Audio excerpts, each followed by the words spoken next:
Noong unang panahon, sa isang mapayapang nayon na napapaligiran ng matatayog na puno ng niyog at malawak na bukirin, may isang binatang nagngangalang Bino.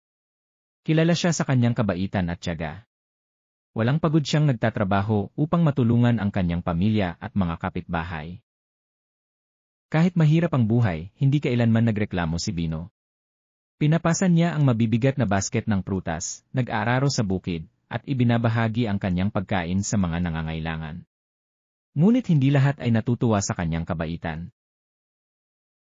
Pinamumunuan ng isang sakim na datuang nayon. Hindi niya nagustuhan ang kasikatan ni Bino.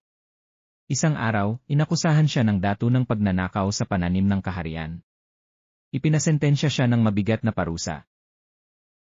Pinarusahan si Bino at ipinatapon sa pinakamalalim na bahagi ng kagubatan. Malungkot siya, ngunit hindi nagreklamo. Tahimik niyang tinahak ang landas patungo sa hindi alam na kapalaran. Habang naglalakad, nasalubong niya ang mababait na espiritu ng kabubatan. Nakita nila ang kanyang mabuting puso.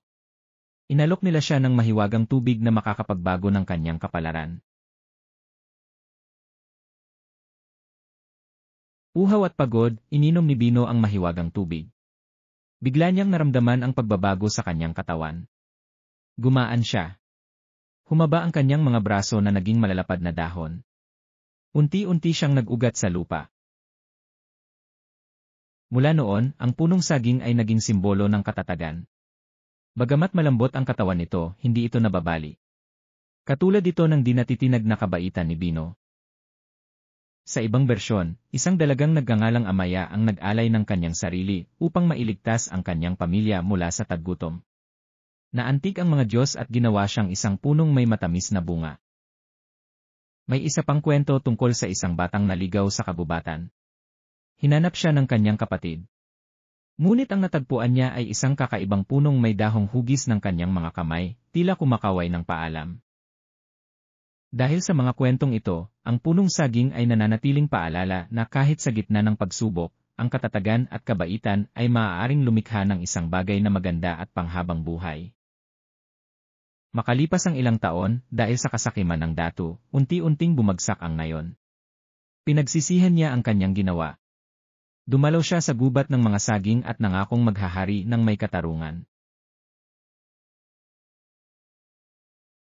Mula noon, ang saging ay naging pangunahing pagkain sa nayon. Isa itong simbolo ng bagong simula at biyayang hatid ng sakripisyo.